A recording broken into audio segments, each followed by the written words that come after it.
Jepang akan buka ketika Olimpik sudah selesai diadakan.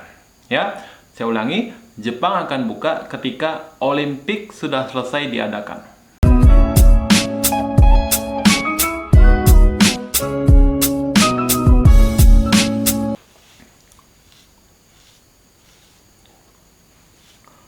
Maaf, saya rapiin rambut dulu karena saya nggak pernah sisiran. Biasanya pakai tangan doang. Oke, minasan, domo, Lideba channel desu. Oke, minasan, di video kali ini Sensei ingin ngobrol santai dengan kalian, terutama Sensei ingin menjawab sebuah pertanyaan, bukan sebuah sih ya. Banyak yang bertanya ke Sensei tentang hal yang benar-benar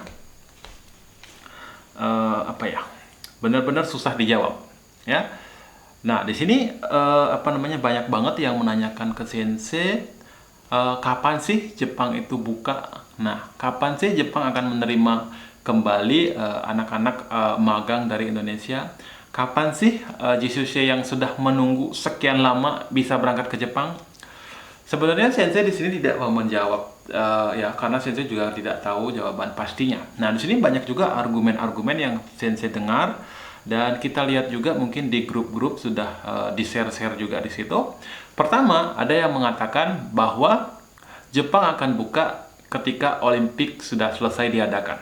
Ya, saya ulangi, Jepang akan buka ketika Olimpik sudah selesai diadakan. Masuk akal. Terus yang kedua, argumen yang kedua itu ada yang mengatakan bahwa Jepang akan buka kembali pada tahun 2022. Ya, saya ulangi, ada juga yang mengatakan bahwa Jepang akan buka kembali pada tahun 2022. Itu dari mana? Datanya dari mana? Ya, dan itu juga pastinya sekedar mengira-ngira saja ya, sekedar mengira-ngira saja.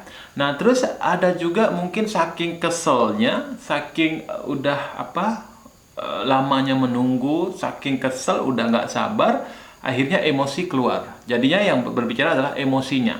Nah, di situ dia mengeluarkan argumen Jepang nggak bakal buka lagi sampai corona ini hilang. Oke, dia membuat argumen Jepang tidak akan buka kembali sebelum corona ini hilang. Saya ulangi, Jepang tidak akan buka sebelum corona hilang. Masuk akal juga, ya. Tetapi di sini perlu saya beritahu atau saya luruskan sedikit kapan Jepang itu akan buka, ya.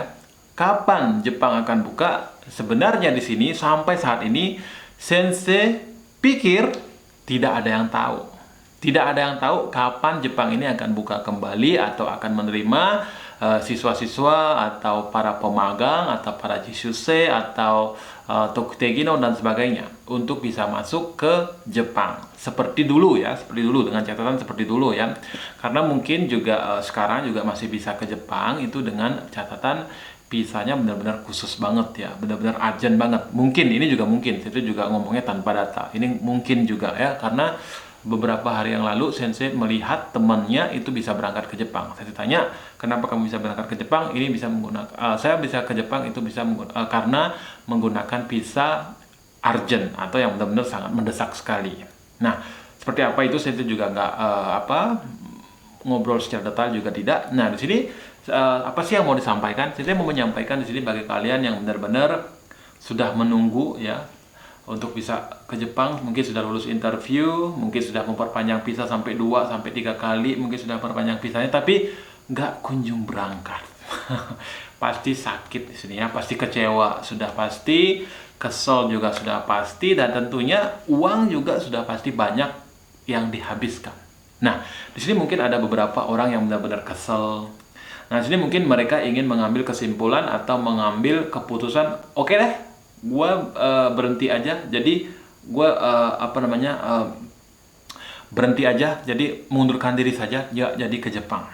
Nah, itu semua keputusan ada di tangan kalian, ada di tangan kalian sendiri ya. Mau ngambil keputusan yang kayak gimana pun itu semua ada di keputusan kalian. Dan saya juga sangat menghargai sekali ya kalau memang ada orang-orang yang mengambil keputusan seperti itu. Ya, karena saya sendiri juga mengambil keputusan itu. Sebenarnya Sensei juga di awal tahun 2020 2020 ini ya, mungkin di Desember yang kemarin kan sempat buka dia dari bulan September ya, bukan September, bulan 9 ya kalau nggak salah ya, dari bulan 9 atau bulan September pokoknya tahun kemarin, tahun 2019 akhir itu kayaknya dia buka sebentar. Sebenarnya Sensei juga sudah ingin berangkat ke Jepang juga, visa sudah di tangan dan tinggal berangkat saja. Sedangkan perusahaan nggak tahu apa yang dipikirkan, apakah benar-benar membutuhkan atau tidak. Nah, keberangkatannya dipending. Nah, dipending dalam artian nanti kamu berangkatnya bulan 2 saja gitu, bulan 2. Nah, sedangkan itu sudah mepet tanggal 26 Desember Jepang sudah mau tutup, dan dia juga memberikan kelonggaran sedikit. Orang yang sudah punya visa itu bisa berangkat atau bisa diberangkatkan hingga kalau nggak salah itu tanggal 4 ya, tanggal 4 bulan 1 ya, bulan 1. Tapi nggak tahu kenapa Sensei dipending, dan akhirnya sampai bulan 3 juga Sensei memperpanjang visa lagi ya, yang awalnya dapat 3 bulan sudah sampai putus juga, sampai diperpanjang lagi. Akhirnya di situ Sensei juga mengambil keputusan yang sama. Mungkin ada beberapa teman-teman kita yang mengambil keputusan untuk berhenti atau mengambil keputusan untuk give up ya, give up. Nah, di sini juga sah-sah saja karena Sensei juga mengambil keputusan itu, mengambil keputusan give up. Tetapi Sensei tidak menyarankan kalian untuk give up ya. Tetapi kalau memang ada yang ingin mengambil keputusan itu ya silahkan saja. Tetapi ya jangan ngeluh gitu loh. Intinya itu keputusan saya. Saya mengambil keputusan untuk berhenti, apapun risikonya ya udah saya tanggung sendiri gitu. Jadi nggak ngeluh lagi, menyalahkan LPK-nya kayak menyalahkan negara Jepang atau menyalahkan perusahaan yang di Jepang, itu jangan ya. Atau yang kedua, tipe yang kedua akiramenaide ya, akiramenaide atau tidak menyerah dengan situasi yang sekarang. Jadi masih tetap, walaupun sudah menunggu mungkin 2 tahun, 3 tahun, masih tetap semangat untuk menggapai cita-citanya, karena dia mungkin punya cita-cita ingin pergi ke Jepang dan bekerja di situ ya. Itu Sensei sangat menghargai dan sangat mensupport sekali orang-orang seperti itu, karena mimpi Anda adalah benar-benar impian yang harus Anda wujudkan sendiri ya. Tidak ada orang yang bisa mewujudkan kecuali diri kalian sendiri ya. Tetap semangat. Nah, di sini bagi teman-teman yang menunggu atau yang mengambil keputusan untuk menunggu, nah di sini mungkin Sensei bisa menyarankan, bisa sodang atau bisa diskusikan ke LPK-nya ya. Kalau terus kondisinya seperti ini, kita nggak tahu kapan Jepang akan buka, kalian bisa minta izin juga di situ untuk ya mengambil sambilan gitu loh. Jadi nggak fokus dengan pekerjaan atau keberangkatan kalian ke Jepang ya. Jadi kapan itu sudah mulai kelihatan ada cahaya atau bisa berangkat ke Jepang, nah di situ kembali lagi fokus. Walaupun tadi itu di karantina juga tidak apa-apa, tapi untuk sementara saya ingin bekerja ya. Sambil bekerja saya akan belajar bahasa Jepang. Tentunya saya akan belajar bahasa Jepang. Itu sangat benar-benar keputusan yang mungkin bisa kalian diskusikan ke LPK yang bersangkutan. Nah, di sini tentunya juga kalian juga bisa memanfaatkan waktu ini ya, waktu ini untuk belajar bahasa Jepang lebih dan lebih lagi ya. Lebihnya lagi kalian bisa lulus yang namanya N4 atau N3 dan sebagainya. Tetapi di sini juga Sensei juga meragukan juga ya, karena penyelenggaraan tesnya juga kadang-kadang dipending kan, atau di cancel dan sebagainya. Walaupun kita punya kemauan seperti itu untuk mendapatkan atau untuk mengikuti ujian itu, kita nggak bisa. Nah, itu gimana Sensei? Nah, itu nggak perlu nggak perlu kecewa, nggak perlu berkecil hati. Yang penting walaupun kalian nggak punya sertifikat, tapi kalian punya kemampuan setara dengan N4 atau setara dengan N3, itu sudah luar biasa. Beda lagi ceritanya ya, walaupun nggak punya yang namanya sertifikat. Atau sebaliknya, kalian punya sertifikat tapi kemampuannya masih jauh gitu. Diajak ngobrol nggak bisa. Mungkin secara tulis kalian bisa, pinter, tapi diajak ngobrol pelangak-pelongo. Ya sama aja gitu loh. Jadi kita ambil positifnya aja, positifnya saja.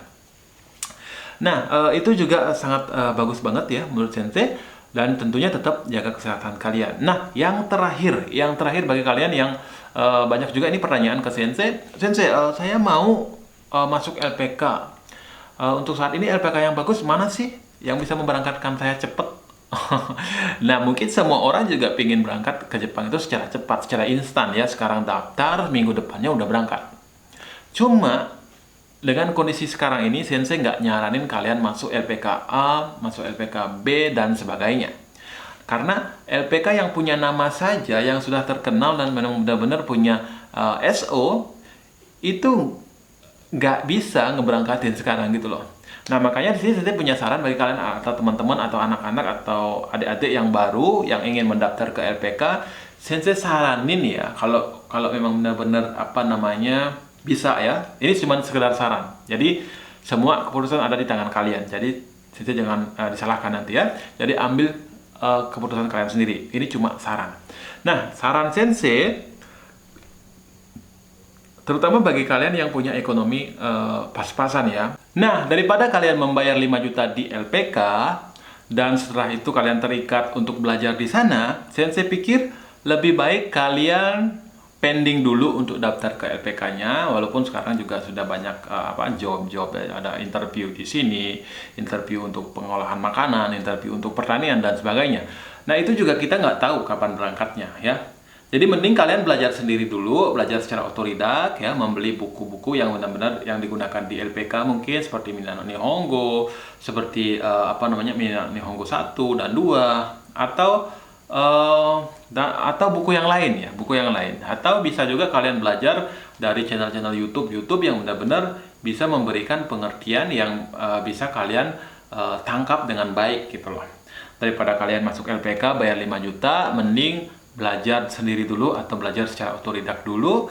Nah, setelah nanti ada cahaya atau memang benar-benar ada peluang dan memang benar-benar Jepang itu sudah mulai buka, oke, silahkan masuk ke LPK manapun itu yang benar-benar punya SO ya, yang bisa memberangkatkan kalian. Karena banyak banget LPK yang kedoknya LPK tapi kerjasama dengan orang-orang dengan LPK yang punya SO. Sebenarnya dia nggak punya SO tapi dia kerjasama dengan LPK yang punya SO, kemudian kalian dikirim di situ.